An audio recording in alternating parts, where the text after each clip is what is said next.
Picture yourself stranded somewhere so remote that your screams dissolve into nothing, where the darkness of night carries threats you can't even name, where starvation pushes you to stare at your own body like it's the last meal on earth, where your only companion is the madness slowly creeping into your mind. This wasn't someone's nightmare. This was Clara's reality. 456 days, one woman, one abandoned island, and thousands of nights soaked in blood and terror. Today you're going to witness how an ordinary 26-year-old girl looked death straight in the eye for over a year and refused to blink. Fair warning though, this story isn't for the faint-hearted. By the time it's over, something inside you will never be the same. It all kicked off on the morning of June 15th, 2023, in the buzzing, fast-moving city of San Francisco. Three friends shared a bond that most people only dream about. Clara, 26 years old, carried storms behind her eyes and a hunger to explore the world's forgotten corner. Her ride-or-die best friend was Maya, 25, and rounding out their trio was Liam, 28, a fearless, seasoned sailor who'd spent more nights on open water than on dry land. The three of them were suffocating under the weight of their ordinary routines. They needed out. They needed something real. So they cooked up a plan, not just a vacation, but an adventure that would push every boundary they'd ever known. Their decision was bold, borderline reckless. They were going to sail to an island where no human being had ever set foot. Buried inside an old nautical map, they found it, Ethelgard Island, a tiny green speck floating dead center in the Pacific Ocean. They got their vessel ready, a small but tough ship called the Albatross. They loaded it up with months' worth of food, fresh water, and every supply they could think of. Their excitement was explosive. They were about to discover a world that hadn't been discovered yet. They set off with huge smiles and even bigger dreams, completely blind to what was waiting for them. That journey was about to become the greatest test of friendship, courage, and human survival any of them had ever faced. For 4 days, they glided across an endless stretch of deep blue ocean. Every sunrise painted the water gold. Dolphins raced alongside their hull like they were playing tag. Then on the morning of June 19, something appeared on the horizon, a faint green smear in the distance. As they pushed closer, that smear transformed into something breathtaking. Ethelgard Island was far more massive and far more wild than anything they'd imagined. The jungle was so thick and dense that sunlight couldn't punch through to the ground. Sharp black volcanic rocks lined the shore like jagged teeth, with waves smashing against them in a haunting rhythm. The air carried a strange combination of wild tropical flowers and rotting wood. Colorful birds screamed from somewhere deep in the trees. This place was gorgeous and terrifying at the exact same time. Liam anchored the Albatross in a calm, sheltered cove, and they paddled ashore in a small dinghy. Stepping onto that island felt like crossing into another dimension, like they'd stumbled into a world that time completely forgot. They were utterly mesmerized by the untouched beauty surrounding them. Not for a single second did it cross their minds that they hadn't entered paradise. They'd walked right into a cage, and there was no way out. Their first 7 days on the island played out like something from a dream. Every single day brought a new discovery that left them completely speechless. They found mushrooms that glowed electric blue in the dark, turning the jungle into something from another planet. They stumbled across the crumbled remains of an ancient shelter, swallowed almost entirely by vines, the last fingerprint of some long-lost civilization. They spent their days mapping the island and their nights celebrating around crackling fires. Life felt absolutely perfect. They felt free, alive, and unstoppable. But that feeling had an expiration date of exactly 7 days. June 26th arrived, their scheduled departure morning. They loaded everything back onto the Albatross. Liam smiled and twisted the ignition key to fire up the engine. A single dull click echoed through the cabin. Then silence. He tried again and again. Nothing. Hours of troubleshooting, and the engine stayed stone cold dead. Then they discovered the radio and communication system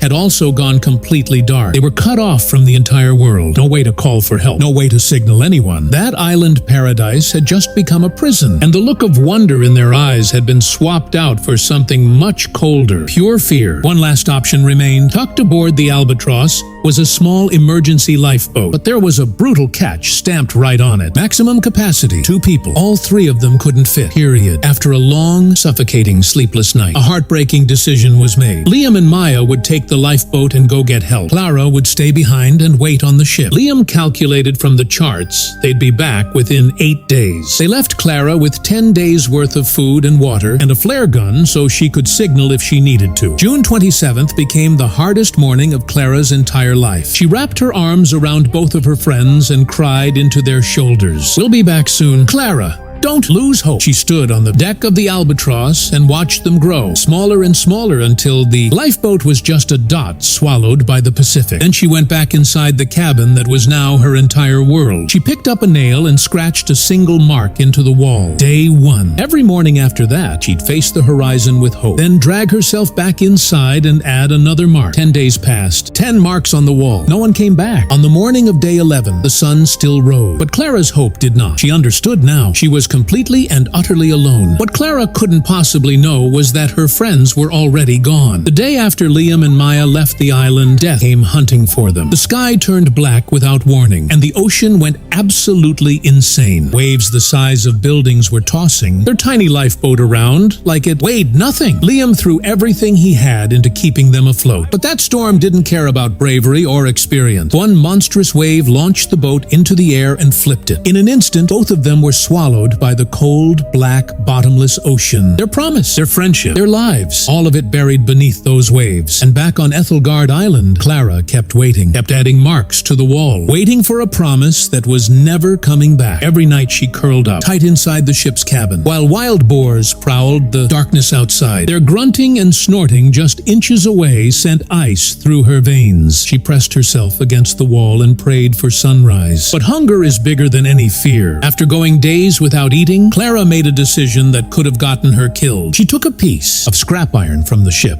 and ground it against rocks until it had an edge sharp enough to hunt with. She was going to take down one of those wild boars herself. It was insane. It was desperate. It was the only choice she had left. And it worked. Clara's existence had been boiled down to 2 things: hunt or die. After weeks of failed attempts and injuries that would have sent most people into shock, she made her first kill. She ate until her stomach ached, the first real meal she'd had in months. But every single hunt was its own war. Days folded into weeks. Weeks folded into months. Months folded into a full year. When she scratched her 365th mark into that cabin wall, Clara stopped and stared at it. She'd been out here for an entire year. The polished city girl from San Francisco was completely gone. In her place stood something raw, hardened, and ferocious. She'd stitched together clothing from boar hides. She'd carved a small bamboo flute to give herself something human. In all that emptiness, every evening she'd play it. Slow, aching melodies that drifted through the jungle like a ghost. But the marks kept climbing, past 400, and